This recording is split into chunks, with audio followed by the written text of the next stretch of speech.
Many young abductees continue to struggle with more and more odd events as they become adults.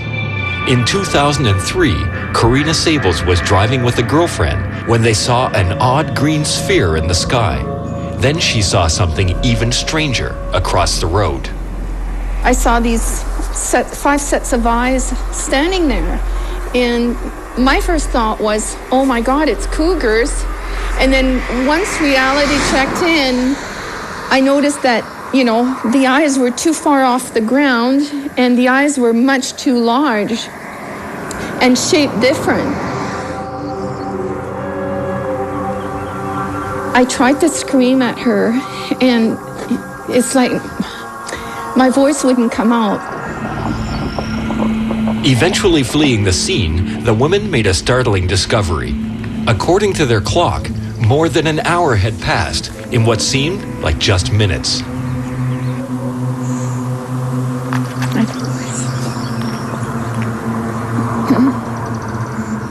Symptoms of nausea and nosebleeds followed, and her friend had a strange souvenir, a burn mark that a doctor said resembled a radiation burn. When it first happened, this mark on her, the burn mark on her back here was about like this. And so this is quite a while after, as it's trying to heal up. For Randy, confirmation of alien existence came at age 23. April 10th, 1990. My whole life changed after that night. He says aliens came for him again, and their threatening nature seemed no less scary as an adult than when he was 10. The one closest to me had this rod, same rod thing in his arm and his hand. I thought that was a knife or something that was going to kill me. So it hit my neck here, and then I felt like everything, like I was being systematically shut down. One of Sarah's key adult experiences was shared with a friend while vacationing in Alberta, Canada, and started with an afternoon nap. We both woke up at the same time, and we proceeded, did you see that strange little man? And he said, yeah. And he was describing him as a dwarf. We had different descriptions of him, and we were having an argument about what he had in his hand. And Clyde said to me, he goes, he was coming at you with a knife. And I was trying to stop him, and I couldn't. I said, no, it wasn't a knife. It was a long needle. In 1989, Peniche too experienced a revealing trip with a friend. While driving in separate cars through Saskatchewan, they saw what appeared to be a roadside forest fire. Next thing I know, I'm waking up. My head is in the steering wheel like that.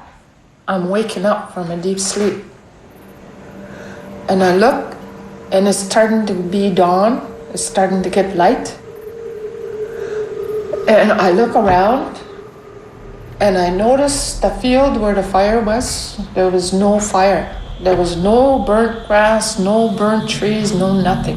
Her friend became upset and was extremely agitated as she pointed over Peniche's car. She's not so pleasant words told me what to do with myself, and that she didn't want to have anything to do with me afterward. Before storming off, the lady made a claim that Peniche found hard to believe. There was a UFO hovering over your car. Finally dawned on me that something happened to me. And then that's when I realized that I had an experience of missing time. Randy has specific memories of being on board a craft. What I remember is being on a table, like a metallic table that was pretty cold. Yeah, couldn't move. They were busy doing things to me. There was a machine that seemed to operate on its own. And, they took genetic material from me. It makes me mad. Makes me angry. What happened and what they did. When they're on the table, there's a series of procedures that are performed on them. both physical, mental, and unfortunately reproductive.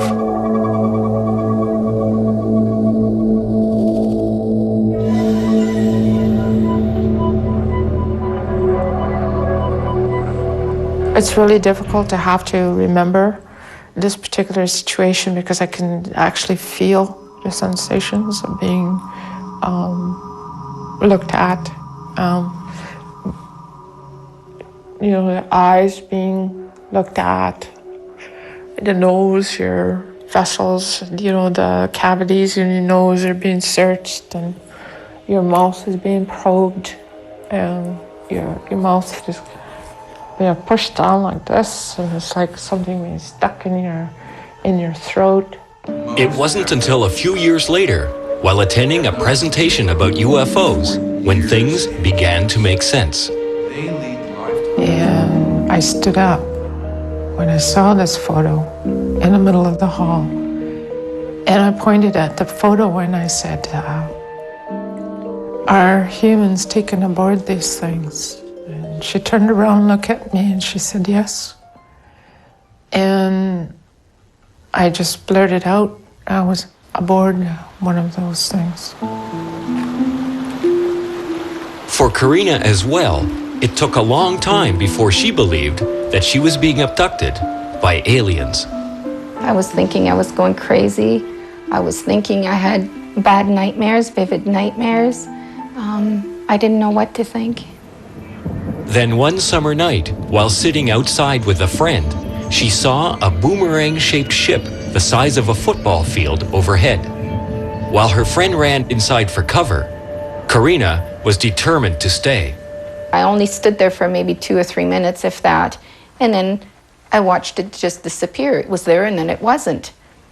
And I went back into my place, and he was just coming out and he said, where have you been? And he was like all worried and everything, and he said, I went outside, I looked for you everywhere and you weren't anywhere. And he said, you've been gone at least 45 minutes, where did you go? And I said, I didn't go anywhere.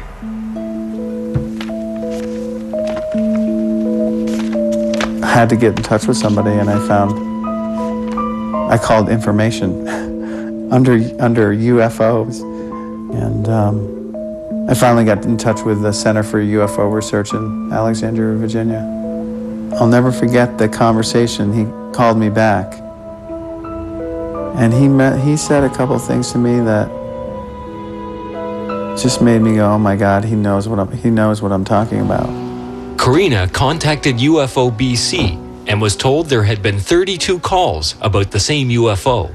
They decided to send out an investigator. That was the first time for me that something hit home, and I went, oh my God, this is real. These things haven't been dreams or nightmares. They've actually happened. Getting that confirmation was, relieving in some way, knowing that I wasn't crazy, but also made me sick as hell just to know that, oh my God, this is real, and it's happening all over the place. I mean, everything seemed unimportant compared to the fact that there's another species out there that's coming here and doing things to us. How was I going to stop these things from coming again? What am I going to do now? You're not alone, and you're not making this up, and you're not crazy. And if you are, there's a lot of other people that are also living that same world with you.